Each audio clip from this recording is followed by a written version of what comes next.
Hello everyone. Ageing का सबसे पहला साइन क्या होता है पता होगा सबको? Under eyes. Under eye ageing के ऊपर मुझे बहुत दिन से मेरे कुछ प्यारे सब्सक्राइबर्स बोल रहे हैं बात करो, और थोड़ा सा ये टॉपिक डिले हो गया। I am sorry for that, but yes अब आज मैं अंडर आई एजिंग पे तो वीडियो बनाऊंगी, और अभी आपको कुछ टाइम में ही 2-3 वीडियोस मिलेंगे जो स्पेशली अंडर आई की ऊपर ही टारगेटेड होंगे, जिससे कि मोस्टली आपकी जो क्वेरीज हैं अंडर आई के ऊपर वो सारी सॉर्ट आउट हो जाएंगी। तो अंडर आई एजिंग एक बहुत ही ट्रबलसम कॉन्सेप्ट है, बिकॉज हमारे बाकी फेस पे हो सकता है कोई ज़्यादा रिंकल्स ना हो, कोई ज़्यादा सैग ना हो, लेकिन अंडर आई अपनी कहानी बता के हमारी एज बता ही देता है। अब ये एरिया ऐसा क्यों है कि यहाँ सबसे पहले एजिंग के चेंजेस आते हैं? ये मेनली 3 रीजंस की वजह से। सबसे पहले यहाँ पर आपका जो स्किन है वो बहुत थिन होता है।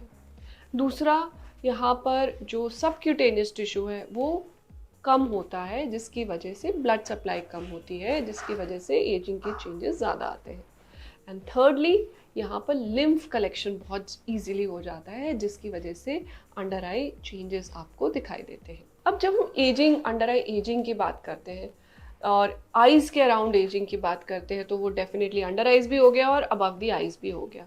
तो ऐसे क्या साइंस हैं जो हमारे को दिखते हैं? सबसे पहले है, अगर हम अंडर आईज के बात करें तो आपको दिखेगा बैग्स होना, यानी कि इस तरह के फेस्टूनिंग्स बन जाना एक लाइफ जैकेट की तरह, राइट? उसको कहते हैं हम अंडर आई बैग्स। फिर हो सकते हैं हमारे डार्क सर्कल्स, जो कि आपके अंडर आईज पे भी हो सकते हैं एंड अबव द आईज भी हो सकते हैं। फिर हो सकते हैं आपके रिंकल्स, आपके स्पेशली इस स्किन के ऊपर, और आपके साइड्स में हो सकते हैं, जैसे क्रोस फीट हो गया। ये सारे साइंस भी आपको वहाँ दिखेंगे।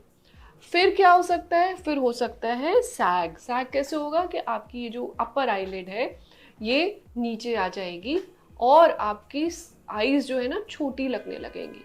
तो वो वो भी एक साइन ऑफ एजिंग है, जो आपकी स्किन सैग की वजह से हो रहा है। अब ये तो हो गए हमारे साइंस। अब इसमें करना क्या है? सबसे पहले प्रिवेंशन करना है।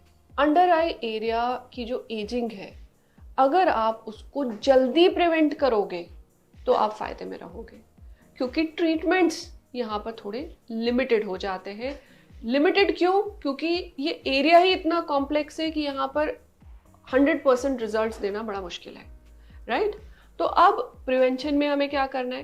प्रिवेंशन में हमें अब हमेशा अच्छे से सनस्क्रीन्स, अपने अंडर आई क्रीम्स, मॉइस्चराइजर्स अच्छे से लगाने। सन प्रोटेक्शन का पूरा रोल यहाँ पर भी उतना ही इम्पॉर्टेंट है जितना बाकी फेस के ऊपर, ठीक है?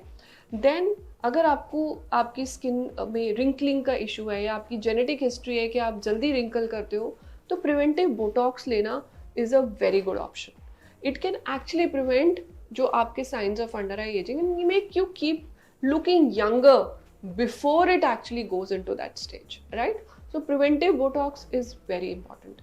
Then biostimulators जैसे कि PDRNs, इस तरह के न्यूक्लियोटाइड्स जो कि नए एडवांसमेंट्स हैं, बायोफिलर्स, ये बहुत हमारे को हेल्प कर सकते हैं prevention of the under eye ageing.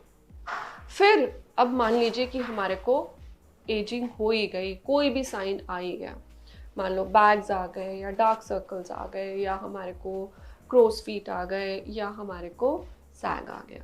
अब हर चीज़ का एक अलग ट्रीटमेंट है, सबका एक ट्रीटमेंट अंडर आई के लिए नहीं हो सकता। तो अब कुछ आगे की वीडियोस में मैं आपको अपर आईलेड सैगिंग के बारे में ट्रीटमेंट बताऊंगी। फिर मैं आपको पफी आईज यानी अंडर आई बैग्स के बारे में ट्रीटमेंट बताऊंगी। पर आज मैं आपको बता रही हूँ इम्पॉर्टेंट चीज़ कि आप रिंकल्स को कैसे टैकल करो। अगर आपके रिंकल्स आ ही गए हैं तो Botox is a much better option here. And अगर आपके डार्क सर्कल्स हैं तो आपके लिए 2 ऑप्शंस बहुत अच्छे काम करते हैं, under I peels and PRF treatments. Injectable form में भी होता है एंड माइक्रोनीडलिंग से भी PRFs दिए जाते हैं, जो कि एक्चुअली यहाँ पर कोलाजन स्टिमुलेट करते हैं, फ्लश आउट करते हैं टॉक्सिन्स को एंड रीजनरेशन लेके आते हैं। तो ये ट्रीटमेंट्स हमारे डार्क सर्कल्स पे काम करते हैं, क्योंकि अंडर आई एरिया इतना कॉम्प्लेक्स है, वन ट्रीटमेंट फिट्स ऑल नहीं हो सकता। हमेशा एक पर्सनलाइज्ड अप्रोच ही काम करती है जब हम अंडर आइज को ट्रीट करते हैं। इसलिए अगर आप उन लोगों में से हैं जो अपनी अंडर आई एजिंग या आइज के अराउंड एजिंग से परेशान है, तो you can get to us, book a video consultation with me and we can tell you the best way forward. But तब तक के लिए जिन लोगों को अभी तक एजिंग स्टार्ट नहीं हुई है, go high on moisturization and sun protection.